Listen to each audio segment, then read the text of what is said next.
चलिए आज हम लोग करने वाले हैं क्लास 12th का फाइनल जो पेपर 2024 में होने वाला है उसी का जो है गणित मैथ का जो है बहुत ही इंपॉर्टेंट प्रश्न हम लोग करने वाले हैं जो कि ऑब्जेक्टिव टाइप का प्रश्न होगा। ठीक है, यहाँ पे जो गेस किया हुआ है आपका, ठीक है, मोस्ट वीवीआई प्रश्न जो कि सीधा आपको इस बार बोर्ड में आने वाला है। ठीक है, तो इस प्रश्न को आपको सीधा रट जाना है। ठीक है, क्योंकि ये सीधा आपको बोर्ड में पूछने वाले हैं। ठीक है, ऐसे ही वीडियो को देखने के लिए आपको मान लीजिए chemistry, physics, bio, Hindi, English, आपके मैथ सारे विषयों का जो है यहाँ पे सब्जेक्ट जो है कंप्लीट कराया जा रहा है। तो आप लोग सभी विषयों को देखने के लिए हमारे चैनल को सब्सक्राइब कर लीजिए और वीडियो को लाइक कर दीजिए। ठीक है, पहला प्रश्न यहाँ पे देखते हैं। ठीक है, पहला प्रश्न देखिए यहाँ पे आपके सामने आ चुका है। ठीक है, क्या कह रहा है आपका कि x बिलोंग्स टू r, मतलब x से रियल नंबर है तो कॉट इनवर्स x बराबर क्या होगा।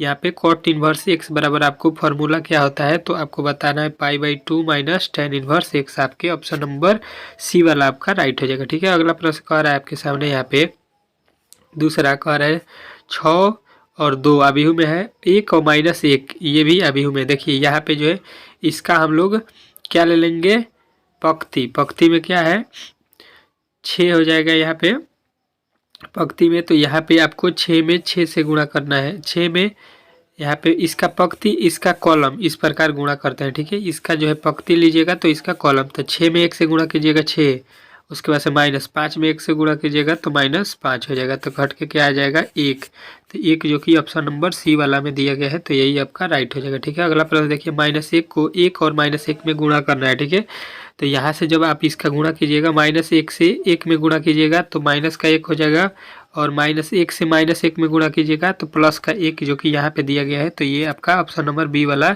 राइट हो जाएगा। ठीक है, अगला प्रश्न देखिए कह रहा है यदि x बराबर इतना y बराबर इतना तो dy/dx निकालना है। ठीक है, तो देखिए सबसे पहले आप इसको dy/dx के रूप में करिएगा इसका, फिर इसका, तो यहाँ पे दूसरा वाला यहाँ पे इसके में इससे आप भाग दे दीजिएगा तब dy/dx आपका निकल के आ जाएगा।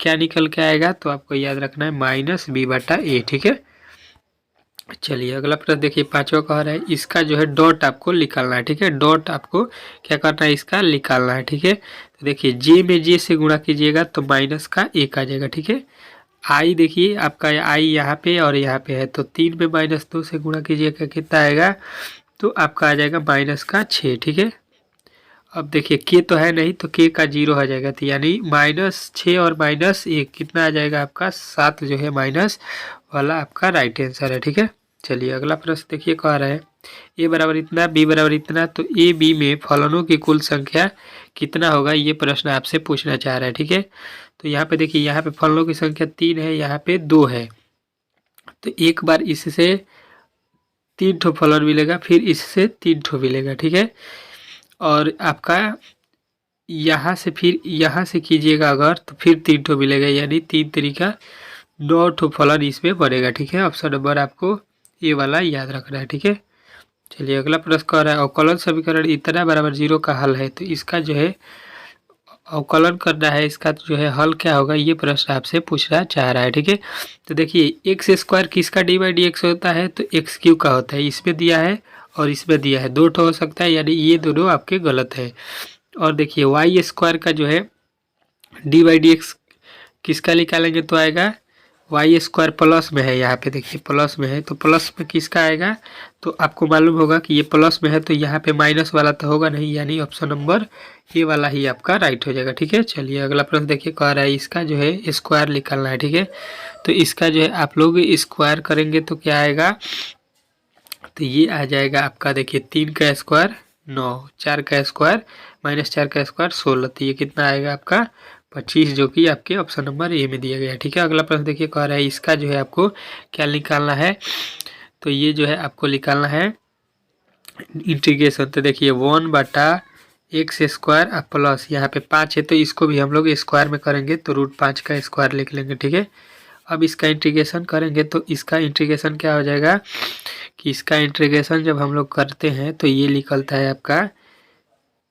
1/a, तो 1/a की जगह पे ये है √5 tan इनवर्स x/a, तो ऑप्शन नंबर आपको सी वाला राइट करना है। ठीक है, ये फार्मूला होता है 10वां देखिए x + 2 x² - 4। ठीक है, इसका dy/dx करना है। ठीक है, तो यहाँ पे सबसे पहले इसको आप लोगों को क्या करना पड़ेगा कि हल करना पड़ेगा। इसको कर लीजिएगा 2 का स्क्वायर, ठीक है। अब इसी को हल कीजिएगा, नीचे वाले को मानिएगा, ठीक है। तो ऊपर वाला आ जाएगा आपका, तो ये जो है आपका क्या आ जाएगा, तो ये आपका बन के आ जाएगा log x माइनस 2 प्लस के, ठीक है। नीचे वाले को आपको मानिएगा तो ऊपर वाला आपका आ जाएगा, ठीक है। तो यहाँ पे आपके ऑप्शन नंबर सी वाले राइट हो जाएंगे, ठीक है।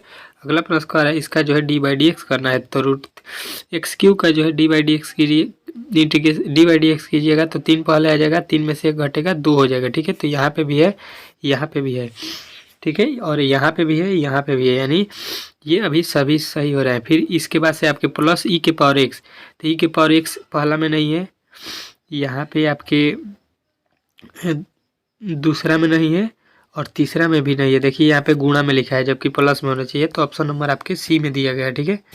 चलिए अगला प्रश्न देखिए, इसका जो है आपको वैल्यू निकालना है। तो सबसे पहले 1 लेते हैं, फिर इसमें इसका लाइन वाला ख़त्म हो जाता है, तो फिर यहाँ से गुणा करते हैं इधर, फिर उसके बाद से यहाँ पे 2 लेंगे तो 2 वाला लाइन आपका ख़त्म हो जाएगा यहाँ से, ठीक है। यहाँ पे ये लाइन ख़त्म हो जाएगा और 5 और 1 में गुणा कीजिएगा और 7 में 1 से गुणा कीजिएगा, ठीक है। फिर उसके बाद से ये वाला लाइन में का -1 लीजिएगा और हल कीजिएगा तो आ जाएगा आपका क्या 0, ठीक है। 0 जो कि ऑप्शन नंबर ए वाला राइट हो जाएगा, ठीक है। अगला प्रश्न का तल इतना के अभिलंब के दिक् अनुपात होंगे, तो दिक् अनुपात जो है इसका क्या हो जाएगा, तो देखिए यहाँ पे x के आगे क्या है, तो x 1 लिखा है तो 1 हो जाएगा, y के आगे क्या है 2 तो 2 हो जाएगा, z के आगे क्या है 3। यही आपके x y z के जो है आगे जो वैल्यू दिया होता है वही दिक् को साइन होता है, तो ऑप्शन नंबर सी वाला आपको राइट करना है, ठीक है। व्यवरोधी एक्स वाई ग्रेटर इक्वल 25, जहाँ x बड़ा है 0 से और 0 के बराबर है, y बड़ा है और 0 के बराबर भी है, अंतर्गत z बराबर 6x प्लस 3y के अधिकतम मान जो है आपको ज्ञात करना है, ठीक है। तो ये जो है ग्राफ का प्रश्न दे दिया है, ठीक है। तो ग्राफ का जो है प्रश्न आपको ग्राफ पे इसको पहले समीकरण x प्लस y बराबर आपको 25 मानकर इसको सॉल्व करना पड़ेगा, ठीक है। उसका मान जो है बिंदु जो आएगा उसको यहाँ पे x y के जगह पे हम लोग रखेंगे उस बिंदु को, तो आपका जो है उसमें जो अधिकतम मान आएगा वो आपका आ जाएगा 150, ठीक है। 150 आपका राइट आंसर हो जाएगा, ठीक है। अगला प्रश्न कह रहा है पी ए बराबर इतना दिया है, पी बी बराबर इतना दिया है और पी और यहाँ पे दिया गया है ए बी बराबर 4 बटा इतना, तो ए बटा पी ए बटा बी का वैल्यू आपको यहाँ पे पूछा गया है। तो इसका एक फार्मूला होता है जो कि आपको किताब में दिया गया है, उससे आपको सॉल्व करना है और याद रखना है उस फार्मूले को। तो यहाँ पे सॉल्व कीजिएगा तो 4 बटा जो आ जाएगा आपका 9, ठीक है। 4 बटा 9 जो है आपका राइट आंसर हो जाएगा इसको सॉल्व करने पर, ठीक है। यहाँ पे हम लोगों ने 15 ठो ऑब्जेक्टिव प्रश्न कंप्लीट कर लिए हैं, ठीक है। इसके बाद से 15 से लेके हम लोग 30 तक ऑब्जेक्टिव प्रश्नों को अगले वीडियो में कंप्लीट करेंगे, ठीक है। यदि आपको उस वीडियो को देखना है तो प्लीज़ हमारे चैनल को सब्सक्राइब कर लीजिए और वीडियो को लाइक कर दीजिए, ताकि जब भी मैं वीडियो अपलोड करूं तो आपके पास नोटिफिकेशन चला जाए। चलिए मिलते हैं अगले वीडियो में, ठीक है।